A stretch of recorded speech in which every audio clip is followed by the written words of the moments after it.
es una conferencia, la he titulado Costa Rica, un país marino. Y esto lo he hecho porque pensamos en Costa Rica como la parte terrestre nada más y principalmente el Valle Central. Y el país es mucho más que eso. Y ya empezando con el nombre del país, Costa Rica, ya vemos que hay algo marino ahí. Lo que voy a tocar, los temas, va a ser Costa Rica y el océano del planeta, y uso el singular, el océano, porque es uno solo, todos están conectados. Voy a hablar de las riquezas de ecosistemas y organismos del país y un poco del futuro, los impactos y qué está pasando en el país. Si uno ve la Tierra desde un ángulo poco común, casi nunca vemos imágenes del planeta como este, nos damos cuenta que vivimos en un planeta cubierto de agua. Y el 71% del planeta Tierra, o mal llamado Tierra, está cubierto por océanos. 71%. Si vemos Costa Rica, el país es relativamente pequeño, 51.100 kilómetros cuadrados, con fronteras con Nicaragua y Panamá, y eso es lo que nos enseñan siempre, pero este es el mapa de Costa Rica, que incluye esta sección del mar en el Caribe y esta sección de mar en el Pacífico para un área de casi 590.000 kilómetros cuadrados. Eso hace que Costa Rica sea 92% mar, mucho más alto que el promedio mundial. Y la razón de esto es que los países tienen derecho a 200 millas náuticas por la Convención de los Océanos de las Naciones Unidas, y eso es esta línea que va acá, que es la que viene desde la costa, y como la isla del Coco pertenece a Costa Rica, tenemos derecho a otras 200 millas alrededor de la isla del Coco. Entonces, no solo tenemos fronteras con Nicaragua y Panamá, sino también tenemos fronteras con Colombia, por la isla Malpelo de Colombia, y con Ecuador, por las Islas Galápagos. Entonces, y en el Caribe, igual con Nicaragua, Panamá y Colombia.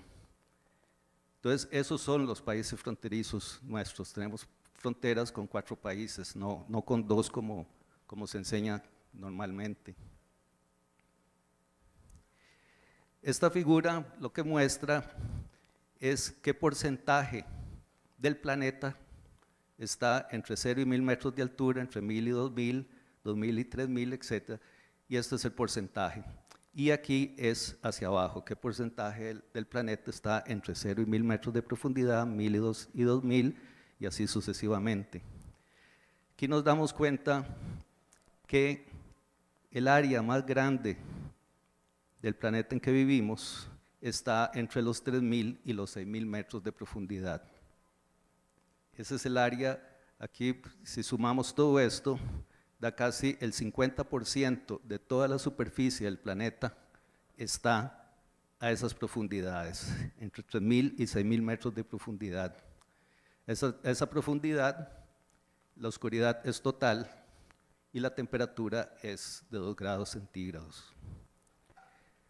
Con un proyecto que estoy desarrollando con una colega, estamos haciendo lo mismo para el país, y aquí lo que vemos es que entre 0 y 500 metros está la mayor parte de la tierra, casi el 65% de este país es de tierras bajas, y uno tiende a pensar, antes de hacer esta figura, yo no pensé que fuera tan alto ese porcentaje, pero eso es 65%, entre 0 y 500 iba disminuyendo, y aquí arriba es menos de un 1%, que son las zonas altas, es todo Chirripó, Volcán Irazú. Hicimos el mismo ejercicio con las profundidades, y lo que encontramos es que entre 1500 y 2000 metros hay un porcentaje alto de superficie, y otro porcentaje muy alto entre los 3000 y los 3500 metros de profundidad. O sea, 85% del fondo marino está entre 1500 y 3500 metros. Eso significa que la mayor parte de este país está bajo agua.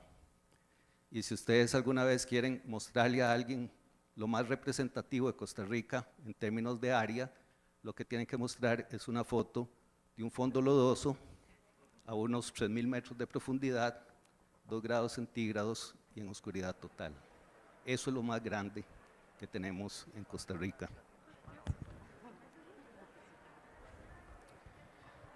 Y no siempre ha sido así. En tiempos pasados éramos todavía más marinos. Esto era reconstrucciones de hace 10 millones de años y lo que es ahora Costa Rica eran grupos de islas.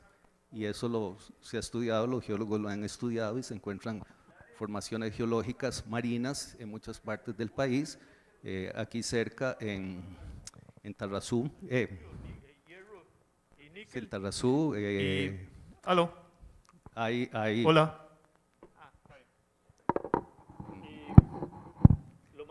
hay organismos marinos aquí mismo dentro del Valle Central, encuentra uno organismos marinos que eran parte de estas islas y todo el istmo ha ido surgiendo y ahora se ha cerrado el paso aquí para las aguas marinas y se ha creado un puente entre Sudamérica y Norteamérica hace unos 3 millones de años.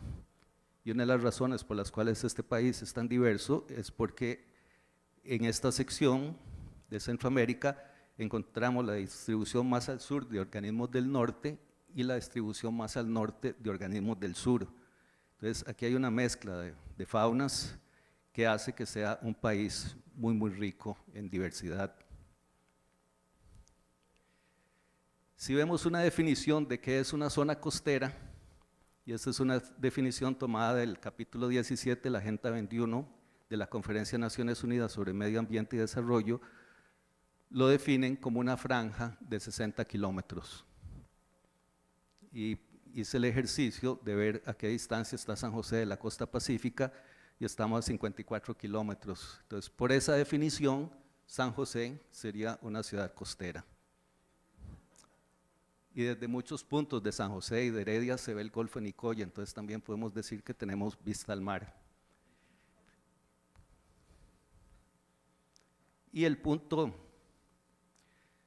más alejado de la costa es como por aquí, está como a 125 kilómetros. O sea, todo el país está a una distancia muy corta de los mares y todo el clima del país está influenciado por los vientos que vienen del Caribe o del Pacífico. Sí, el clima de este país es un clima controlado por los mares. Pero además es un país con ambientes muy, muy interesantes. Voy a mostrar solamente unos cuantos. Este es un mapa del Golfo de Nicoya. El Golfo de Nicoya es un estuario. Esto es un ambiente a donde hay una entrada de agua dulce y se va mezclando poco a poco con el agua marina. Este es el río Tempisque, el río Bebedero, aquí entre el agua dulce. La profundidad del Golfo de Nicoya va aumentando gradualmente de unos pocos metros aquí, se va haciendo cada vez más hondo, como unos 50 metros aquí hasta llegar a unos 200 metros acá afuera. En la parte sur del país tenemos Golfo Dulce, que es una cuenca anóxica, es una cuenca profunda que no tiene oxígeno. Y eso con otro colega en una publicación lo llamamos un fiordo tropical, porque se comporta igual que un fiordo de latitudes altas, en que hay una entrada poco profunda de 60 metros y aguas muy profundas aquí adentro de 200 metros de profundidad. Y entonces eso hace que el agua adentro esté estancada, se consume el oxígeno y se convierte en una cuenca anóxica. Este tipo de cuencas se da solamente en otros 3 lugares en el mundo. Entonces, el Golfo Dulce es uno de esos pocos lugares a donde se da este fenómeno. Y tenemos una gran cantidad de ambientes, como dije, algunos son las playas, el país es famoso por las playas, por el turismo, pero biológicamente también son muy interesantes. Zonas rocosas de entre mareas, estas son las zonas que quedan expuestos cuando baja la marea y tenemos de muchos tipos, desde zonas rocosas muy verticales de roca, un solo bloque de roca, a zonas rocosas como estas en las Islas Murciélago, formado por muchas rocas, o como estos en la costa Caribe. Igual hay una gran riqueza de organismos que viven en estos ambientes. Y están los manglares, que son bosques, son árboles que tienen la capacidad de vivir en agua de mar. Y eso solo lo pueden hacer unas cuantas especies. De las 250.000 especies de plantas con flores que existen, solamente hay 48 que pueden hacer esto, y hay unas 60 que pueden vivir bajo el agua, que son los pastos marinos que voy a mostrar ahora. Y en este país tenemos manglares tanto en el Caribe como en el Pacífico, y tenemos ejemplos muy interesantes como son los manglares enanos de Bahía Salinas. Estos son árboles adultos, son como un bonsái, son árboles que producen flores y frutos, pero miden menos de 50 centímetros, y encontramos esa misma especie en el Golfo de Nicoya o en el sur, y mide 25-30 metros de altura. Y son ambientes muy, muy ricos en organismos y muy importantes para la producción pesquera del país. Esto es otro de los ambientes, esto ya está bajo el agua, estos son los pastos marinos. Estas también son plantas que producen flores, como las que hay aquí en la tierra, pero viven bajo el mar todo el tiempo, entonces tienen adaptaciones especiales para vivir bajo el mar. Como dije, hay solo unas pocas especies a nivel mundial, y aquí en Costa Rica son 8 especies de estos pastos. Son muy ricos en diversidad, pero además son importantes porque están absorbiendo CO2. Absorben por metro cuadrado, absorben mucho más CO2 los pastos y los manglares que los bosques tropicales. Y entonces se está estudiando eso, qué tan importantes son para el secuestro de CO2. Y ya sumergiéndonos todavía más, están los arrecifes coralinos. Esto es en la isla del Coco. Tenemos arrecifes tanto en el Caribe como en el Pacífico, y lo interesante de Costa Rica es que en términos de los corales que construyen arrecifes, el mundo se divide en dos. Está la provincia Caribe Atlántico de un lado y la provincia Indo-Pacífica del otro lado. Entonces, si vamos a Cahuita, vemos corales que son iguales a los que hay en Jamaica, o los que hay en Cuba, o hasta los que hay en Brasil. Y si pasamos al Pacífico, vamos a la isla del Caño, vamos a ver corales que son los mismos que están en Hawái, en Australia, en India y hasta en el Mar Rojo. Entonces, eso hace que para el estudio de arrecifes este país sea un lugar muy interesante. Y además tenemos este inmenso mar, por lo que mencioné al inicio, por la ley de los océanos de Naciones Unidas, tenemos esta área gigantesca de la cual conocemos muy poco, y lo que hemos visto ahí va desde zooplancton, que son estos animales microscópicos, hasta las ballenas. Y tenemos las ballenas azules, llegan al país durante la primera parte del año, que son los animales más grandes que han existido, son mucho más grandes que los dinosaurios más grandes que hayan visto. Estas ballenas son más grandes.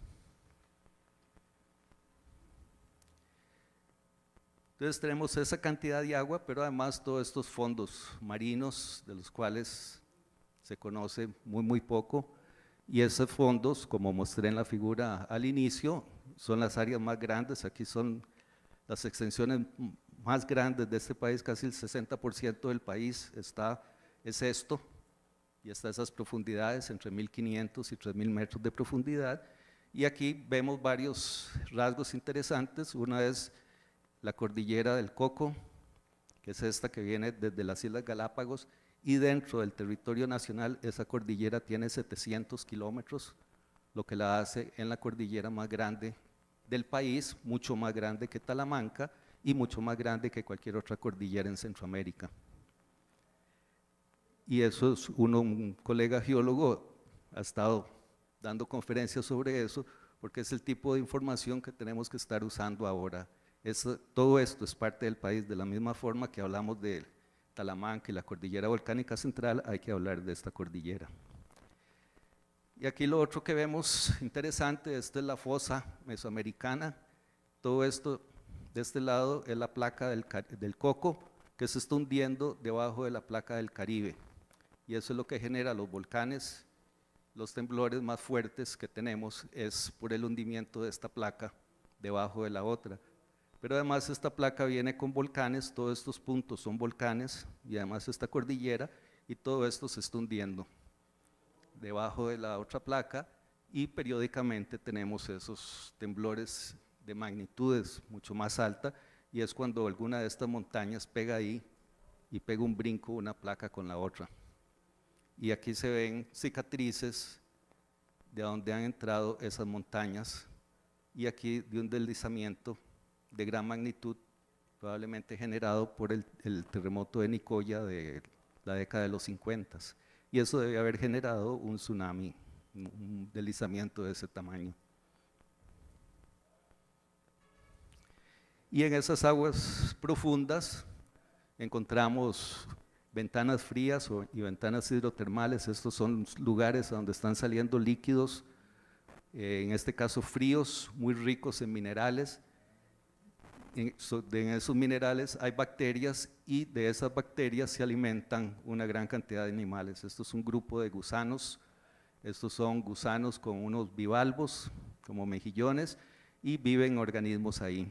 Todo esto se da entre 800 y 2000 metros de profundidad. Y además, yo siempre he dicho, somos un país con mucha suerte. Costa Rica reclama la isla del Coco en 1856, llegaron 15 de septiembre de 1856, se puso la bandera y dijeron esto es de Costa Rica y nadie lo reclamó. A diferencia de otras islas, por ejemplo, Clipperton en México pertenece a México, en algún momento llegaron los franceses, echaron a los mexicanos y Clipperton es territorio francés en este momento. Sí, a nosotros no nos pasó eso, por suerte, y tenemos la isla del Coco, que biológicamente es riquísima, históricamente, pero además geopolíticamente también por las 200 millas que nos da alrededor de la isla. Y es un lugar muy, muy rico, y es un verdadero tesoro esa isla. Hemos tenido oportunidad de estudiarla, y es de los pocos lugares a nivel mundial a donde uno encuentra todas las diferentes niveles tróficos y es una de las razones por las cuales viene mucha gente a estudiarla. Y en un estudio que se hizo, se publicó hace un par de años, en que se analizaron más o menos 150 áreas marinas protegidas de todo el mundo, la isla del Coco es la cuarta mejor en el mundo, en términos de los organismos que están ahí y el cuidado que se le está dando a esa isla.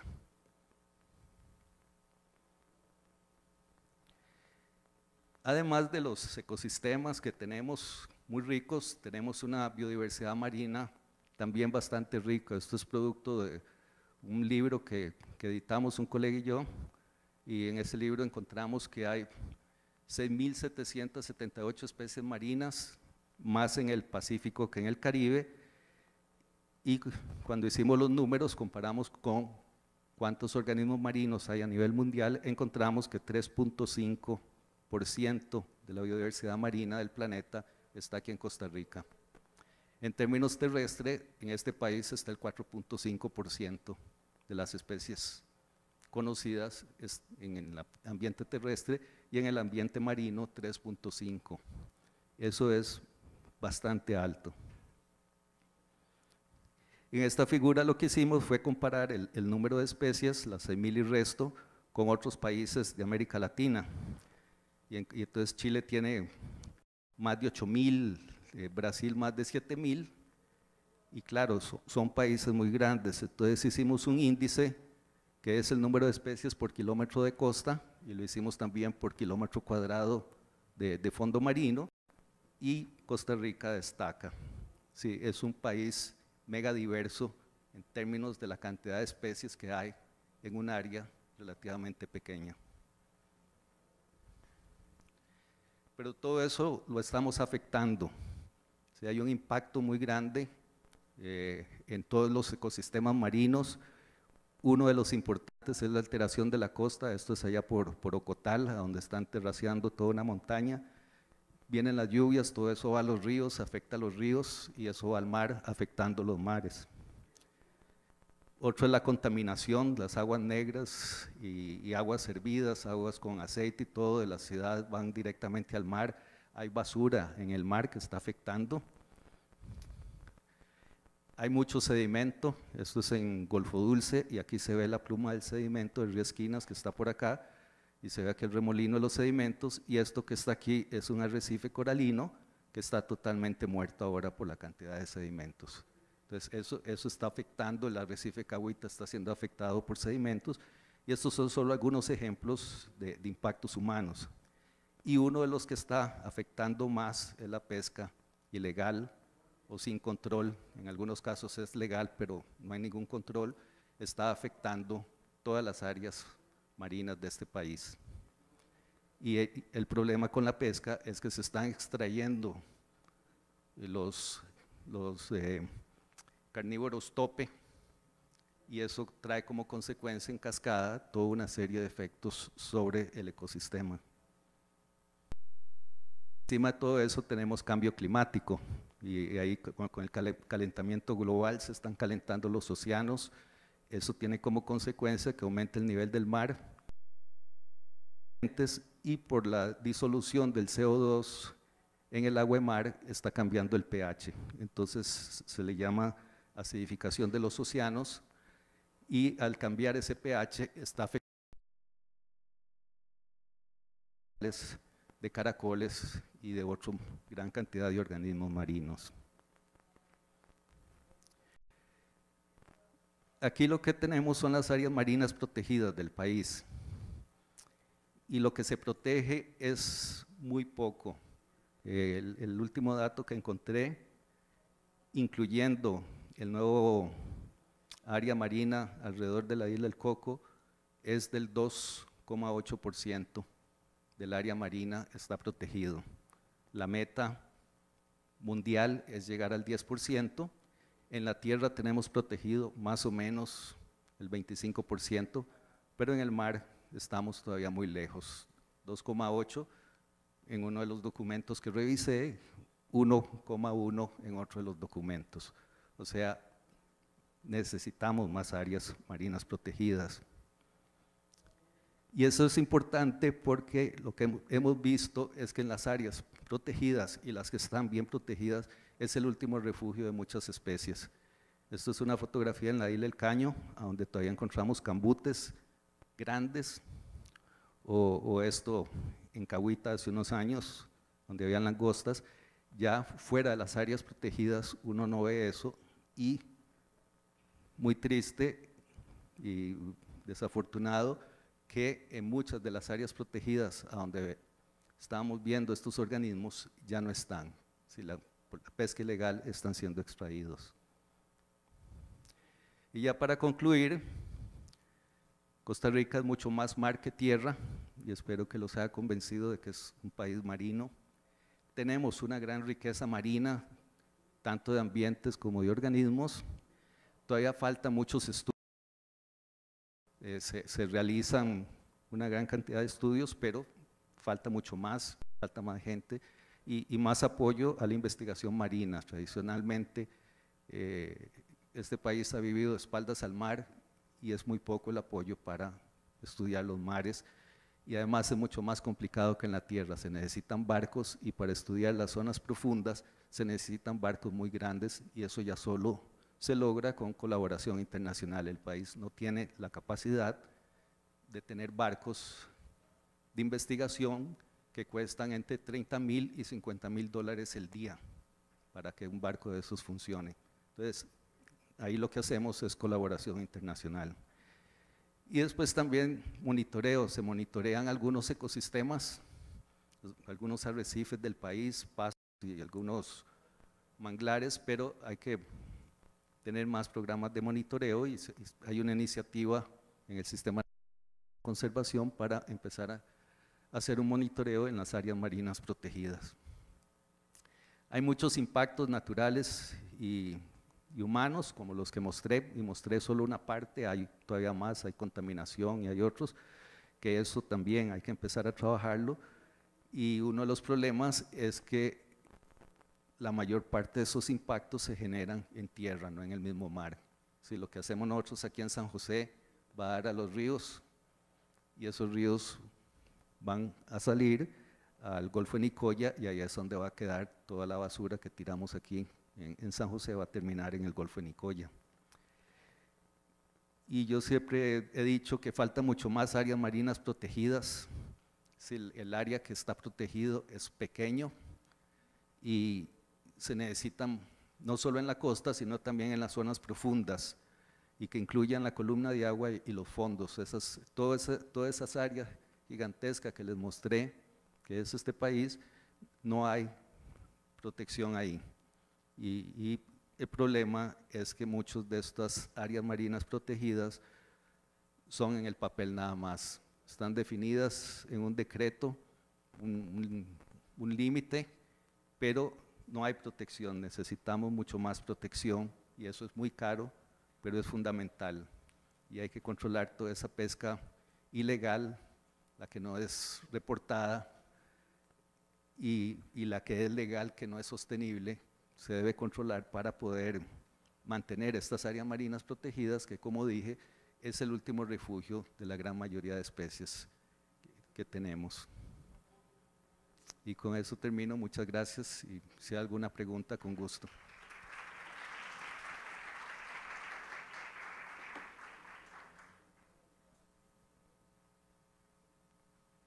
¿Sí?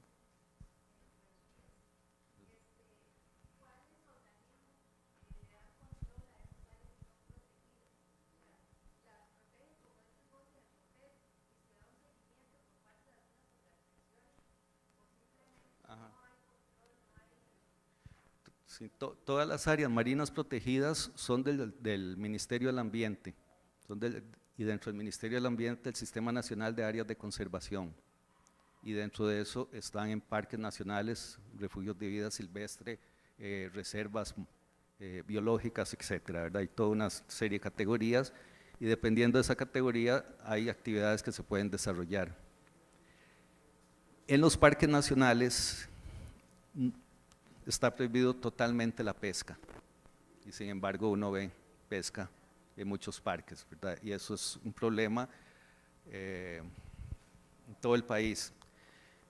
Otro de los problemas importantes que tenemos ahí es que el organismo gubernamental que rige la pesca es el INCOPESCA, el Instituto Costarricense de Pesca y Acuacultura, y ahí es a donde debería, junto con el Ministerio del Ambiente, trabajar en eso, pero las visiones son diferentes. El Ministerio del Ambiente es de conservar y proteger, y el de INCOPESCA es el de explotación. Y yo he estado en el Parque Nacional Santa Rosa, en las Islas Murciélagos, cuando llegan los pescadores con el permiso de INCOPESCA para pescar en las Islas Murciélagos, que es un parque nacional. Y entonces ahí empiezan los problemas. El otro cuerpo que ayuda en esto es el guardacostas, pero si todo esto está subfinanciado, ¿verdad? Se necesita mucho más financiamiento. El mantener barcos es muy caro. El barco, aunque esté parado en Punta Arenas, hay que estar invirtiendo dinero, ¿verdad? No es como un carro que usted lo guarda y si no lo usa y lo saca dentro de un año, no hay problema, lo limpia, le pone gasolina, aceite y se va. Un barco todos los días tienen que estarlo limpiando, si no se rumbra. Todos los días tiene que haber bombas sacando agua, todos los barcos se les mete agua por algún lado. Entonces no es como que si no se usa no se gasta, todo el tiempo hay un gasto.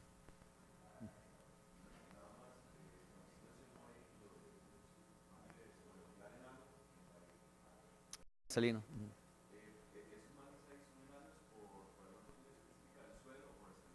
Por la salinidad. Sí, allá ese es el extremo norte del país, es lo más seco del país. Entonces ahí entre el mar, cuando sube la marea y queda un poco de desagüe mar, se evapora y muchas veces uno encuentra una costra de sal en el suelo. Y entonces eso afecta la fisiología del árbol y hace que no crezca, pero no impide que no se reproduzca. Y si alguna vez van por aquella zona, vayan a verlo, es espectacular, es como ver un bonsái, ¿verdad? Porque tienen sus flores y frutos, pero son de ese tamaño. No, esos son avicenias.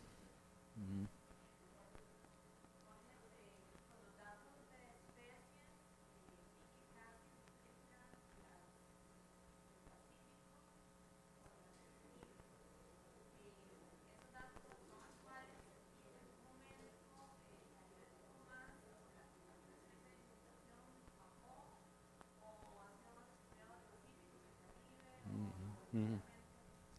Sí, las razones son varias. Una usted la mencionó, el Pacífico se ha estudiado mucho más que el Caribe. Y dos, el Pacífico es muchísimas veces más grande. Entonces, simplemente por área, por diversidad de ecosistemas, hace que sea más diverso, que haya más especies en el Pacífico. Lo interesante es que cuando hicimos ese índice de número de especies por kilómetro de costa, el Caribe tiene más especies por kilómetro de costa que el Pacífico. Y eso lo que nos indica es que necesitamos estudiar más el Caribe. El Caribe se ha estudiado muy poco, hay secciones completas de la costa de las cuales no hay una sola publicación. Entonces hay que dedicar más esfuerzo al Caribe. ¿Alguna otra pregunta? Sí.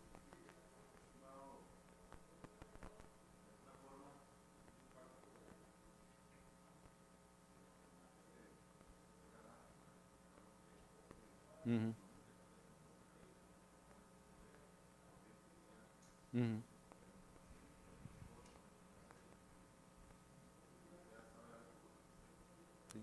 Sí, está el proyecto del canal en Nicaragua y hasta donde conozco el proyecto, sí hay cosas que no están bien pensadas o no se quieren pensar bien, ¿verdad? Sí, hay poca planificación, los estudios de impacto ambiental son mínimos y definitivamente va a tener un impacto. En el Caribe más, porque la corriente que nos llega en la costa Caribe viene de norte a sur, viene de Nicaragua hacia acá, entonces si hay sedimentos, si hay contaminación, todo eso va a venir hacia la costa nuestra. En el Pacífico no tanto porque la corriente más importante es la corriente costera de Costa Rica que va de sur a norte. Entonces llevaría todos esos sedimentos o contaminantes hacia el norte. Otro impacto que va a haber si se llega a construir es el movimiento de barcos. Y esos barcos van a estar pasando eh, muy cerca de zonas importantes para ballenas. Y una de esas zonas es el domo térmico de Costa Rica, que es un fenómeno oceanográfico que se da en la parte norte del país, parte de Nicaragua y en aguas internacionales, y ahí es a donde llegan las ballenas azules entre enero y marzo cada año. Y entonces, mientras más barcos estén pasando por ahí, más posibilidades de accidentes va a haber. Igual con tortugas y otros animales. Bueno, si no hay más preguntas, muchas gracias.